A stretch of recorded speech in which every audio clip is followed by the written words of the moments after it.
Hello students, this is Nilofer Miss, your SS teacher. Today we are going to continue lesson 19.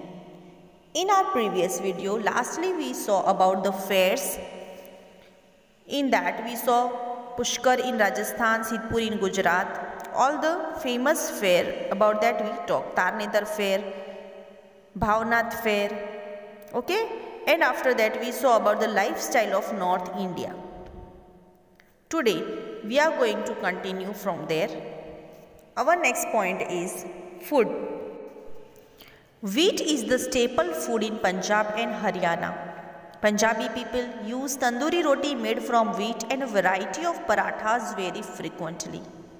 Paneer based mixed vegetables is a special choice of Punjabis. Lassi is a well known drink in Punjab.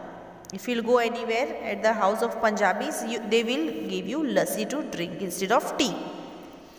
Main food of people from Jammu Kashmir is rice, meat and fish. Roti, dal and rice is the staple food of people in Uttar Pradesh. So here we talked about Punjab, Jammu Kashmir and Uttar Pradesh and their food habits. Then comes dressing. The dress which Punjabis and Haryanvis put on is known as Punjabi dress. Women put on shalwar and kameez. Men also wear loose shirt, it means jabbo and shalwar. Men also put on Punjabi styled headgear. Some people also wear embroidered jacket over the loose shirt. Kashmiri people wear Kashmiri dress and during winter they put on clothes covering entire body because in winter it is very cold over there. The dress in Himachal and Uttarakhand is similar to that of Jammu Kashmir. Gents put on cap and ladies wear scarf on the head. People in Uttar Pradesh wear dhoti and pehran and tie a scarf on the head. Ladies wear sari, petticoat and blouse. So these were the dressing sense of Punjabis, Haryanvis, Kashmiris and the people living in Himachal Pradesh, Uttarakhand, UP. Okay. Now dwelling. Dwelling means their houses. What type of houses they are building. Punjab and Haryana get less rainfall. So the buildings there have flat rooftops. It depends on the rainfall how the houses are. Okay. As there is less rainfall, then there is no need to make the slopy roofs. So they are making flat rooftops. Urban people live in the buildings made of bricks and cement. Wood is used more in the construction of houses in Jammu Kashmir. In Himachal and Uttarakhand, people live in two-storied buildings. Animals are kept in the ground floor so that their heat keeps the wooden first floor warmer. Such buildings are useful during snowfall. The roofs are slopy. Smooth rocks are used as roof tiles so that the snow on the rooftops easily slides down. In UP, urban people live in houses made of brick and cement. Understood? Then comes language. Punjabi people speak Punjabi language and Haryanvis speak Haryani language. People in Uttar Pradesh use Hindi and Urdu languages. Urdu is major language in Jammu Kashmir. Kashmiri and Dongari languages are also spoken there. Besides Hindi, Gadwali and Kamau dialects are also spoken in Uttarakhand. The state language of Himachal Pradesh is Pahadi language. Okay. Local dialects are spoken in remote areas of each state. Obviously, here also each state is having its own language. The dialect is different. It varies from place to place. Same like that, there also different states are having their particular languages. Then comes festivals and holidays. Baisakhi and Lahiri are major festivals in Punjab. Bhangra is a famous folk dance in Punjab. Eid and Muharram festivals are celebrated in Jammu Kashmir. Dashera is celebrated in a special way in Kullu of Himachal Pradesh. Holi is the major festival in UP. Kathak is a well-known dance style of UP. Besides, festivals like Shivratri, Ram Navami, Janmashtami, Dashera, Eid, Muharram, Christmas, etc. are more celebrated festivals. So which are the main festivals or major festivals of particular state? You have to remember Baisakhi and Lohri. Here we can say Lohri also in Punjab, and Punjabi's dance, folk dance is Bhangra, that everybody know very well. Eid and Muharram are celebrated in Jammu Kashmir. Then Dussehra in Kullu of Himachal Pradesh, Holi in UP, and its dance form is Kathak. And other all festivals you have to write down if festivals are asked. And on these all festivals we are getting holidays. Then comes fairs again here. Kullu's Dussehra fair is a well-known fair. In Punjab, a martyrs fair is held. Kumbh Mela and Magh Mela are famous fairs of Allahabad in UP. In Uttarakhand, Kumbh and Ardh Kumbh fairs are famous. So these are all famous fairs.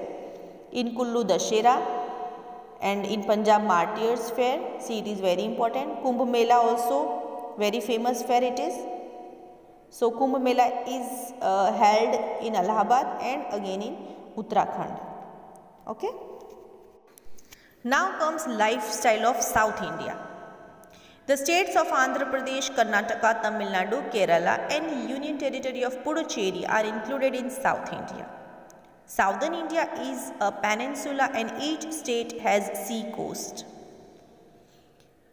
So first remember which are the states in South India. So Andhra Pradesh, Karnataka, Tamil Nadu, Kerala and Union Territory of Puducherry. And obviously these all are, it means all this Southern India is a peninsula. Three sides they are having water. So each state is having sea coast. So obviously if they are living at the coastal area, what kind of food they would eat? Let's see. So food in southern states, rice and fish form the main diet. Obviously as there is water, there is sea, so fish would be there. So rice and fish form the main diet. Idli, dosa, medu vada, etc. along with the coconut chutney are famous rice preparation of South India. These all things are made from rice and so it is famous over there. South Indian, if you will see the South Indian menu, then you will get all these things. They eat rasam, which is like dal, gravy in their meal. Coconut leaves are used as a dish in Kerala. They are not using dishes, instead of that they are using coconut leaves. If you will visit over there, you will get to know very well. It is very interesting. Now comes dressing. Due to hot and humid weather in south, people wear loose garments. Lungi, paran, khas on the shoulder and occasionally a headgear are common attire among men. Women wear sari in southern style, petticoat and blouse. Keralites wear lungi or short dhoti. Ladies put on flower strips, veni, on their head. This is very common over there. Ladies are wearing these flower strips because they are getting these very easily over there. Now comes dwellings, it means houses. People live in houses of brick and cement. Modern housing is seen in Bengaluru and Chennai. People living near sea coast use coconut leaves in their huts. A rangoli is a daily routine in South India. They are decorating their houses with rangoli. They are fond of it and it is their routine. Then language. Languages in South India belong to Dravid family of languages. Kannada language is spoken in Karnataka. Other languages spoken are Telugu in Andhra Pradesh and Telangana, Tamil in Tamil Nadu and Malayalam in Kerala. Okay, so this was about the South India. Now their famous festivals and holidays. Andhra Pradesh is famous for its Kuchipudi dance. Shivratri, Makar Sankranti and Baisakhi festivals are celebrated there. Mysore in Karnataka celebrates Dussehra, Eid and Navratri festivals. Kathakali is a well-known dance of Kerala. Onam, Christmas, Eid, Shivratri are other festivals celebrated in Kerala. Bharatanatyam is very famous dance style of Tamil Nadu and Pongal is its main festival. See now, the festivals are also given and their dance forms are also given here. Here we are completing the southern part. Now it is Eastern India. Let's see the lifestyle of Eastern India. The states of Bihar, Chhattisgarh, Jharkhand, Odisha, West Bengal, Assam, Arunachal Pradesh, Nagaland, Manipur, Mizoram, Tripura, Sikkim, Meghalaya, etc. are included in eastern India. All these Odisha and West Bengal have sea coast. Food over there. People in Bihar, Jharkhand, Chhattisgarh and West Bengal take roti, vegetables but use more rice in their meals. Rice is a staple diet in mountainous region. They also use pulses, green vegetables in their meals. Rasagulla and sandesh are their favorite sweets and even famous. You would like to know that sathvo, it means sattu, is a special dish eaten in Bihar. Riya is a widespread drink in Assam. Then dressing senses. Bihari people wear dhoti, jhabbo, khes on shoulder and a pag, it means headgear. Pagdi we can say. Women put on sari, petticoat and blouse. There is not much difference in the attire of people in Jharkhand, Assam and Odisha. Bengali ladies wear sari in Bengali style and gents put on plaited dhoti and silken jhabbo. Then the dwellings, it means their houses. People in plain region live in houses made of bricks and cement. People in mountains use wood and bamboo in their houses. Slanting roofs are seen in the regions of heavy rainfall. In Bengal, there is a pukar, it means small pond in the rear of the house. Fish is reared for daily use in their meals. They are having their personal pond, okay, which is known as pukar.